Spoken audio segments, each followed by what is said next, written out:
اعوذ باللہ من الشیطان الرجیم، بسم اللہ الرحمن الرحیم۔ آیت نمبر 204 پر ہے ہم۔ اعوذ باللہ من الشیطان الرجیم، بسم اللہ الرحمن الرحیم۔ وَمِنَ النَّاسِ مَن يُعْجِبُكَ قَوْلُهُ فِي الْحَيَاةِ الدُّنْيَا وَيُشْهِدُ اللَّهَ عَلَى مَا فِي قَلْبِهِ وَهُوَ أَعْلَدُّ الْخِصَامِ وَإِذَا تَوَلَّى سَعَىٰ فِي الْأَرْضِ لِيُفْسِدَ فِيهَا وَيُهْلِكَ الْحَرْثَ وَالنَّسْلَ واللہ لا يحب الفساد وإذا قیل له اتق اللہ أخذته العزة بالإثم فحسبه جہنم ولبئس المہاد۔ تو ان آیت کا تعلق پیچھے سے ہے۔ پیچھے ہم نے دیکھا کہ جب سے سورہ البقرہ میں جب سے پارہ 2 شروع ہوا ہے، اللہ سبحانہ تعالیٰ نے قبلے کی تبدیلی کا حکم دیا، اور اس کے بعد سے ایک طرح سے امت مسلمہ کو امت وسط کا عہدہ دیا، اور اس کے بعد بہت سے دین کے احکامات، ہماری شریعت کے بہت سے احکامات دیے، رمضان کے روزے، حج اور وصیت اور اس طرح کے بہت سے اہم احکامات دیے۔ اب اللہ سبحانہ تعالیٰ نے ہمیں کچھ لوگوں کی مثال بتا رہے ہیں کہ دنیا میں لوگ کس کس طرح کے ہیں۔ جیسے کہ سورہ فاتحہ میں ہم نے دیکھا تھا کہ کچھ انعام یافتہ لوگوں کا ذکر آیا، پھر جو گمراہ ہوئے جو اللہ کے غضب کا نشانہ بنے۔ اسی طرح سورہ البقرہ کے شروع میں 3 قسم کے لوگوں کا ذکر آیا تھا، ایمان والے، متقی اور پھر کافر، جو سب کچھ جانتے بوجھتے جنہوں نے انکار کیا، اور منافقین جن کے دلوں میں ایمان نہیں ہے، کبھی ان کے دل اور زبان جو ہے وہ ایک دوسرے سے مطابقت نہیں کرتے۔ زبان سے تو وہ اب اچھے بنتے ہیں، مسلمان بنتے ہیں، لیکن ان کے دل جو ہے وہ ایمان سے خالی ہے۔ تو اب اسی چیز کو دوبارہ سے مختلف طریقے سے بتایا جا رہا ہے، تاکہ مسلمان جب ہمیں جو شریعت دی گئی، ہمیں احکامات دیے گئے، تو ہمیں ایک طرح سے مسلمان امت کو، مسلمانوں کو، ایمان والوں کو سمجھایا جا رہا ہے، اور ان کو تنبیہ کی جا رہی ہے کہ کس کس طرح کے لوگ ہیں، اور ہمیں ڈیسائیڈ کرنا ہے کہ ہمیں کیسا بننا ہے۔ تو اللہ سبحانہ تعالیٰ یہاں مثال بتا رہے ہیں کہ لوگوں میں سے کچھ ایسے لوگ ہیں کہ جو بعض وہ ہیں کہ جس کی بات دنیا کی زندگی کے بارے میں تجھے اچھی لگتی ہے، اور وہ اللہ کو اس پر گواہ بناتا ہے جو اس کے دل میں، حالانکہ وہ جھگڑے میں سخت جھگڑالو ہے، واپس اور جب واپس جاتا ہے تو زمین میں دوڑ دھوپ کرتا ہے تاکہ اس میں فساد پھیلائے اور کھیتی اور نسل کو برباد کرے، اور اللہ فساد کو پسند نہیں کرتا۔ اور جب اسے کہا جاتا ہے کہ اللہ سے ڈر، تو اس کی عزت اسے گناہ میں پکڑے رکھتی ہے، سو اسے جہنم ہی کافی، اور یقیناً وہ برا ٹھکانہ ہے۔ تو ہم آیت نمبر 200 میں ہم نے پیچھے پڑھا تھا کہ اللہ سبحانہ تعالیٰ نے بتایا کہ بعض ایسے لوگ ہیں کہ جو حج کے لیے بھی جاتے ہیں تو صرف وہاں بھی دنیا چاہتے ہیں، اور یہ کہتے ہیں ربنا آتنا فی الدنیا، اور آخرت سے انہیں کوئی دلچسپی نہیں ہوتی۔ تو ایسے لوگوں کے لیے آخرت میں اللہ سبحانہ تعالیٰ بھی ان کے لیے کوئی ثواب کا حصہ نہیں رکھیں گے۔ اور پھر ان لوگوں کا بتایا کہ جو ربنا آتنا فی الدنیا حسنۃ وفی الآخرۃ حسنۃ وقنا عذاب النار، کہ وہ دنیا کی بھی بھلائی اللہ سے چاہتے ہیں، آخرت کے لیے بھی بہتری چاہتے ہیں، اور عذاب سے، اپنے آپ کے عذاب سے بچنے کی دعا کرتے ہیں۔ تو اللہ سبحانہ تعالیٰ جو ہے یہ رویہ جو ہے وہ یہ اللہ سبحانہ تعالیٰ کے لیے پسندیدہ ہے۔ اب ان آیات میں، آج کی آیت میں اللہ سبحانہ تعالیٰ فرما رہے ہیں کہ ایک اور جو منافقت کا طریقہ ہے کہ انسان جو ہے وہ دنیا کے معاملے میں بہت ہی علم رکھنے والے لوگ ہیں، دنیا میں جب بات کرتے ہیں تو وہ ان کی باتیں انسان کو حیران کر دیتی ہے، اور ان کا علم دنیا کا اس قدر ہے کہ لوگ متاثر ہو جاتے ہیں جب یہ بات کرتے ہیں تو، لیکن ان کے دل میں، ان کے آخرت ان کے دل میں نہیں ہوتی، آخرت کا نہ انہیں کوئی علم ہوتا ہے، نہ انہیں کوئی دلچسپی ہوتی ہے۔ تو ایسے لوگوں کے بارے میں رسول اللہ صلی اللہ علیہ وسلم کے زمانے میں بھی مدینہ میں ایسے بہت سے لوگ تھے۔ جب آپ ہجرت سے پہلے تو کوئی منافقت نہیں تھی، چونکہ مکہ کی زندگی میں تو ایمان لانا ہی ایک بہت بڑا چیلنج ہوتا تھا. انسان ایمان لاتا، وہ مخلص لوگ ہی ہوتے تھے جو اتنے خطرات کے باوجود ایمان میں داخل ہوتے تھے. لیکن مدینہ آنے کے بعد جب کچھ لوگوں کو مسلمانوں کے فائدے بھی چاہیے، وہ اپنے مسلمانوں کے ملنے والے فائدے بھی اپنے لیے پسند کرتے تھے، اور وہ اپنے کفر اور نفاق کو بھی پسند کرتے تھے. تو وہ پھر منافق کا یہ طبقہ پیدا ہوا. اور ایسے دنیا میں ہمیشہ ایسے لوگ ہوتے ہیں جو کہ ان کے دل دنیا کے ہی اندر ہوتے ہیں، دنیا کے آگے ان کو کچھ اور نظر نہیں آتا، اور آخرت سے ان کو یہ بالکل لا تعلق اور لا علم رہتے ہیں، اور اسی کو وہ پسند کرتے ہیں. تو اللہ سبحانہ وتعالیٰ ایسے لوگوں کی کچھ صفات ہمیں قرآن اور حدیث میں بتائی گئی. اس آیت میں بھی کچھ صفات کا ذکر ہے کہ پہلی صفت تو یہ ہے کہ ان کو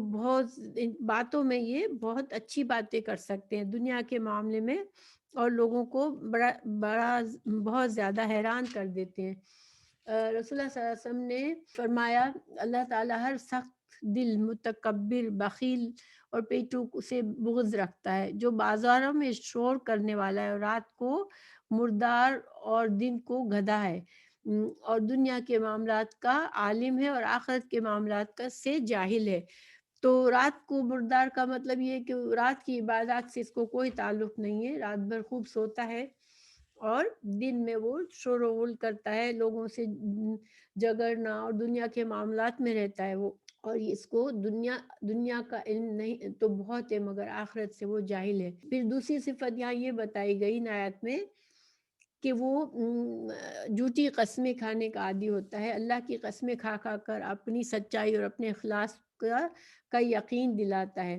تو منافق جو تھے آپ کے زمانے میں بھی، منافق جو تھے وہ بظاہر اپنے ایمان کے لیے قسمیں کھاتے تھے اور اپنے آپ کو مسلمان بتاتے تھے، لیکن ان کے دل میں ایمان نہیں ہوتا تھا، جھوٹی قسمیں ہوتی تھی. تو پھر تیسری صفت یہ بتائی ایسے لوگوں کی کہ وہ الد الخصام. الد الخصام کا کیا مطلب ہے کہ سخت جھگڑالو لوگوں میں سے سب سے سخت ترین جھگڑالو. تو یہ بھی منافقت کی نشانیوں میں سے ہے. رسول اللہ صلی اللہ علیہ وسلم نے فرمایا کہ اللہ تعالیٰ کے ہاں سب آدمیوں میں زیادہ مغضوب جو ہے وہ مغضوب الد الخصام ہے، یعنی سخت جھگڑالو انسان جو ہوتے اللہ سبحانہ وتعالیٰ ایسے لوگوں کو ناپسند فرماتا ہے، ان پر غضب رکھتا ہے. اور پھر آپ صلی اللہ علیہ وسلم نے صحیح مسلم میں کی حدیث میں 4 نشانیاں بتائیں جو کہ منافقت کی ہوتی ہے، اس میں بھی جھگڑے کی صفت اس میں بھی ہے. آپ صلی اللہ علیہ وسلم نے فرمایا منافق کی 4 نشانیوں میں سے جب وہ جھگڑتا ہے تو بد زبانی کرتا ہے. اور پھر چوتھی صفت ان آیات میں جو بتائی گئی ایسے لوگوں کی، دنیا پسند لوگوں کی، کہ جب وہ مسلمانوں کے پاس ہوتے ہیں تو اپنے اخلاص کی قسمیں کھاتے ہیں، اور جب ہٹتے ہیں تو تخریب کاری کرتے ہیں، اور اگر ان کو موقع ملتا ہے، ان کو اگر کوئی عہدہ ملتا ہے یا تو یہ لوگوں کے جان و مال کو برباد کرتے ہیں. آپ صلی اللہ علیہ وسلم کے زمانے میں جو منافق تھے ان کے دلوں میں بالکل بھی ایمان نہیں تھا، لیکن کچھ ایسے بھی تھے جن کے دلوں میں ایمان کچھ ہوتا تھا، لیکن عملی نفاق ان کے اندر بہت تھا. تو یہاں عملی نفاق میں آج دنیا میں بہت زیادہ ملتا ہے، جھگڑا، فساد، جھوٹی قسمیں، بظاہر اپنے آپ کو نیک ظاہر کرنا اور اندر سے کچھ اور ہونا. یہ ساری صفات ہمیں ایسے بہت سے لوگ نظر آتے ہیں. تو یہ ہمیشہ ایسے لوگ دنیا میں رہے ہیں. اور پھر دوسروں کے مال اور جان کو ضائع کرتے ہوئے ایسے لوگوں کو کوئی ہمدردی نہیں ہوتی. اللہ سبحانہ تعالیٰ فرما رہے ہیں ایسے لوگوں کے بارے میں کہ جب ان سے کہا جاتا ہے وَإِذَا قِيلَ لَهُ اتَّقِ اللہ سے ڈرو، جب ان سے اللہ سے ڈرنے کو کہا جاتا ہے تو ان کی جو عزت اور ان کا غرور اور ان کا غرور نفس اور ان کی جو بڑاپن، ان کا اپنے آپ کو جو بڑا سمجھنے کی عادت، اس وجہ سے وہ اللہ کے سامنے جھک کر معافی بھی نہیں مانگ سکتے. اور ایسے لوگوں کے لیے پھر جہنم ہی ان کا انجام ہوگا. تکبر جو ہے وہ ایسی چیز ہے کہ جو تکبر والا انسان جنت میں نہیں جائے گا. پھر آگے اللہ تعالیٰ فرماتے ہیں کہ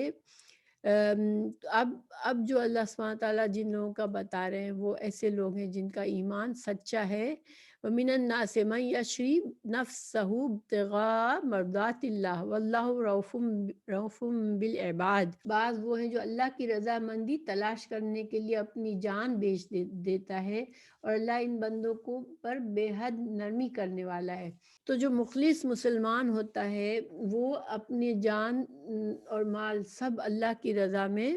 دینے کو تیار ہو جاتا ہے، اور اس کی ہر اللہ سبحانہ تعالیٰ کی جو بھی رضا ہوتی ہے، جو حکم ہوتا ہے وہی اس کی اپنی رضا بن جاتی ہے.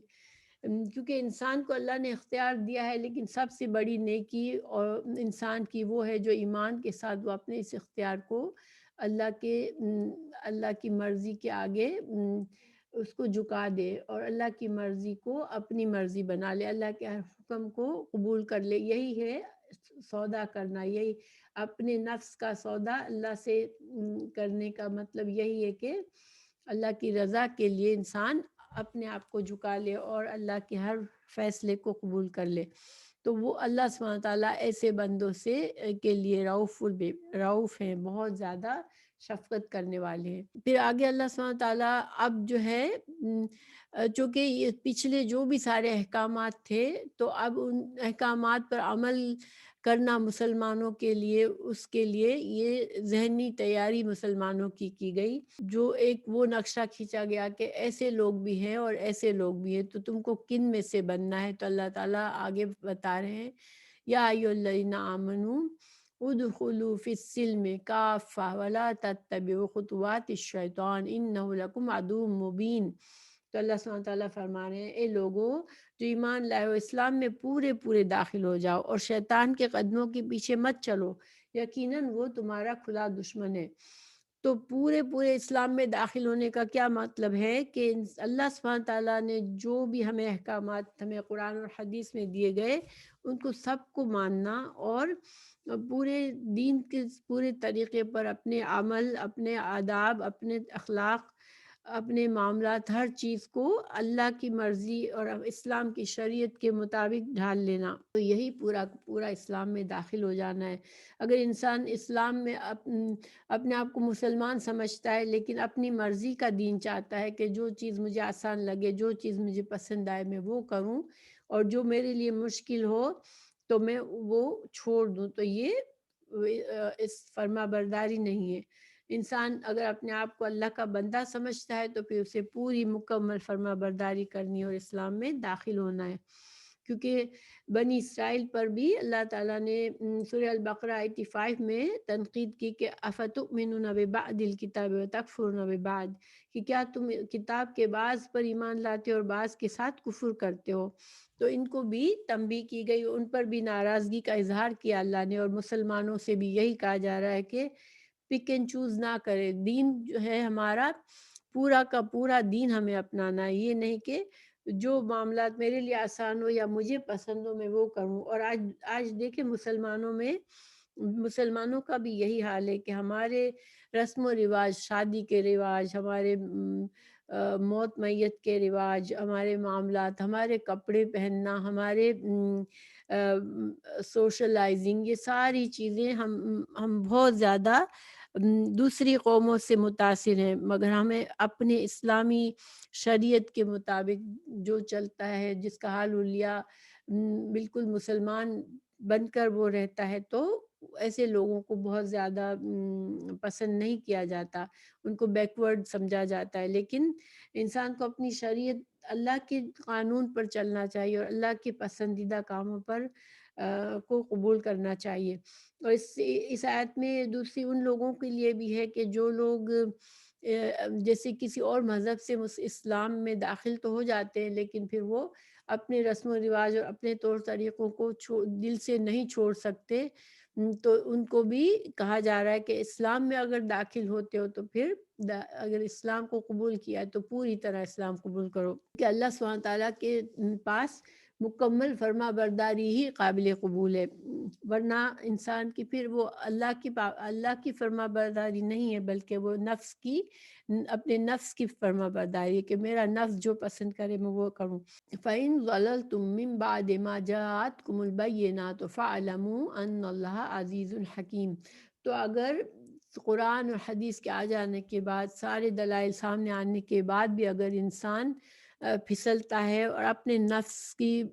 نفس کے پیچھے چلتا ہے اور شیطان کے قدموں کی پیروی کرتا ہے، کیونکہ شیطان جو ہے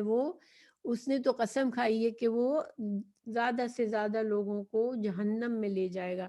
تو شیطان کے بارے میں ہمیں کئی جگہوں پر ہمیں سمجھایا گیا کہ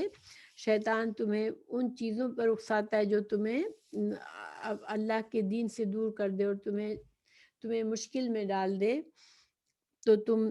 شیطان کی پیروی نہ کرو۔ اور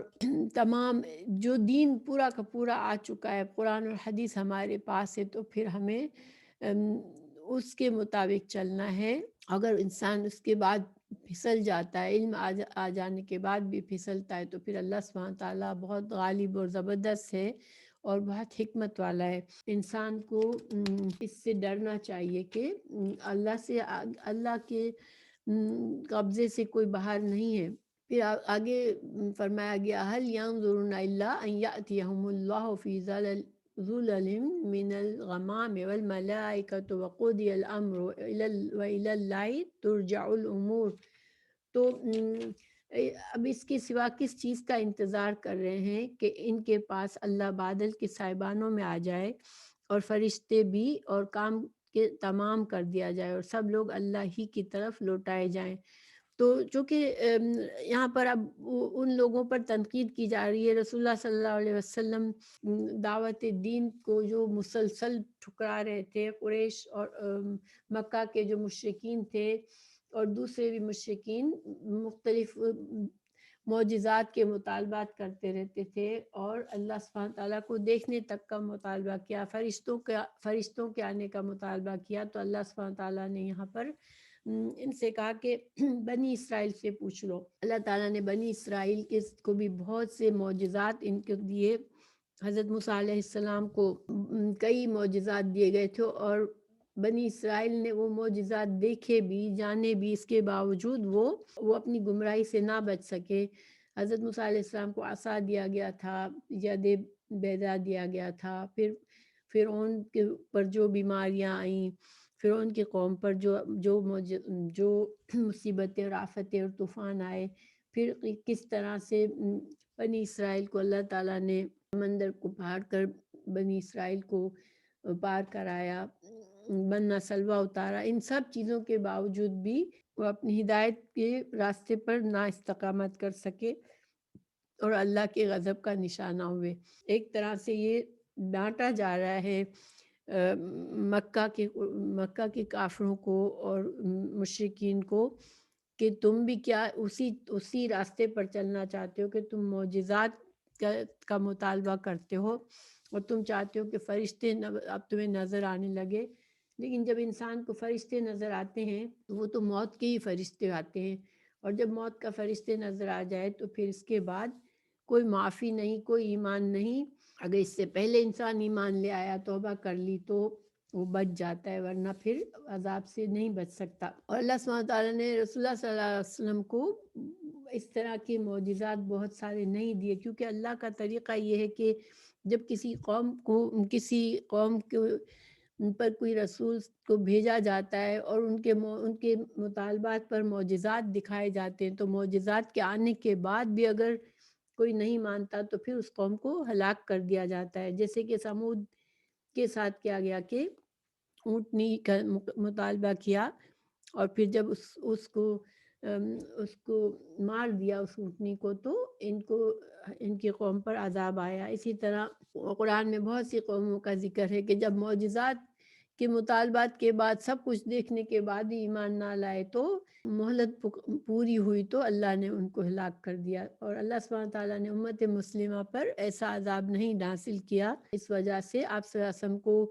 اور معجزات نہیں دیے گئے۔ قرآن آپ صلی اللہ علیہ وسلم کا سب سے بڑا معجزہ ہے۔ اگلی آیت ہے زُیِّنَ لِلَّذِینَ کَفَرُوا الْحَیَاةُ الدُّنْیَا وَیَسْخَرُونَ مِنَ الَّذِینَ آمَنُوا وَالَّذِینَ اتَّقَوْا فَوْقَهُمْ یَوْمَ الْقِیامَةِ وَاللَّهُ يَرْزُقُ مَن یَشَاءُ بِغَیرِ حساب۔ جن لوگوں نے ان لوگوں کے لیے جنہوں نے کفر کیا دنیا کی زندگی خوشنما بنا دی گئی ہے، اور وہ ان لوگوں سے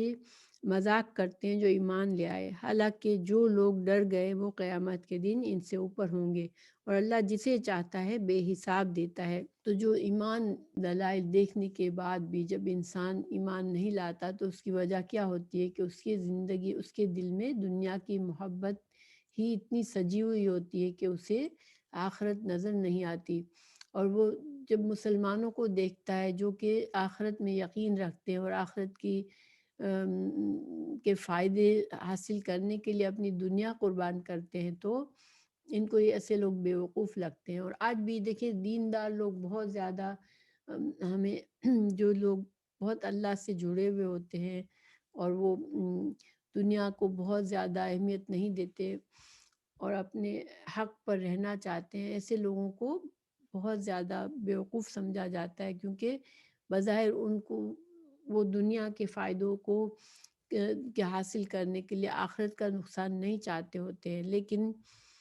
جن کو دنیا ہی سب کچھ نظر آتی ہے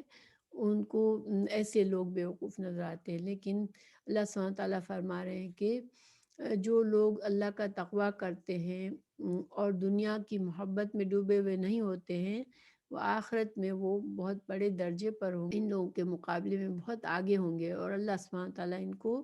بے حساب رزق دے گا اور جنت کی نعمتیں ان کو نصیب ہوگی۔